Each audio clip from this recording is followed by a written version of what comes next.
And welcome to Roadside Notes. I'm Christopher, the Route 66 chaplain, and these are the readings from the Faith and Good Courage journal found at faithgoodcourage.com. Stories from and for the road, a little grace for the miles ahead, and reminders that hope still travels with us.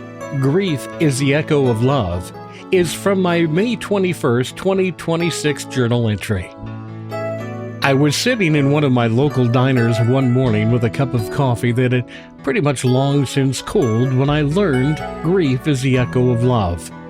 The place was quiet except for a low hum of conversation and the occasional clink of silverware against a plate.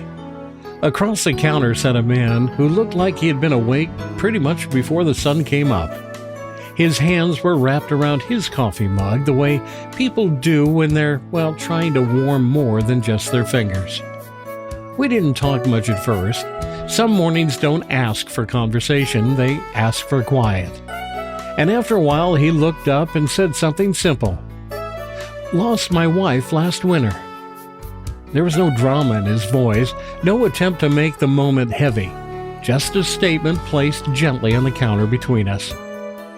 He stared down at his cup for a moment and then added, "Everyone keeps telling me that grief will pass." He paused again and shook his head slightly and said, "I'm not sure I want it to."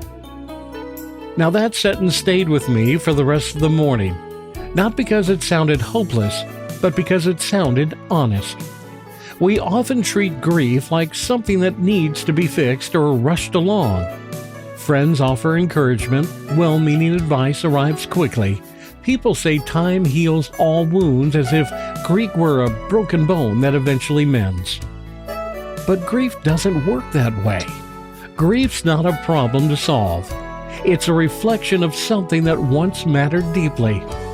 When someone we love leaves this world, the love itself doesn't disappear. It simply has nowhere obvious to go. It lingers in memories, in habits, in quiet spaces where two lives overlapped. That lingering love becomes what we call grief. The man across the counter eventually told me stories about his wife. Little things mostly, the way she hummed while cooking, the way she insisted on feeding every stray cat that wandered near their porch, the way she would reach out for his hand when they crossed a street even after decades of marriage.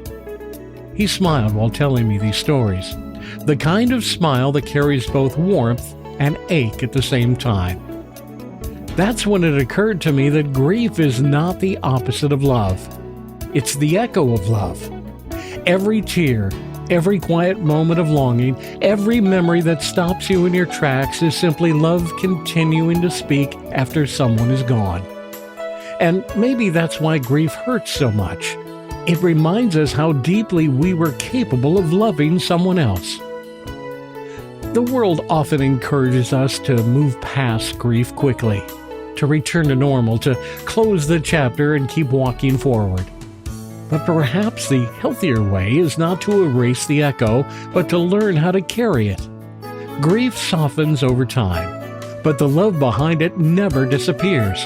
It becomes part of the way we see the world, part of the compassion we show others, part of the patience we develop with people who are hurting. And in that way, grief can quietly shape us into kinder people, because once you've carried the echo of love, you begin to recognize it in others. In my roadside reflection, grief is not something to rush through or silence. It's the quiet echo of a love that once lived in your life. When someone you love is gone, the grief you feel is simply proof that the love was real. Instead of trying to escape it, honor it. Carry it gently. Because every echo of grief begins as a voice of love that was strong enough to change your life and helps you embrace the idea that grief is the echo of love. Travel well, my friends. Have faith and good courage.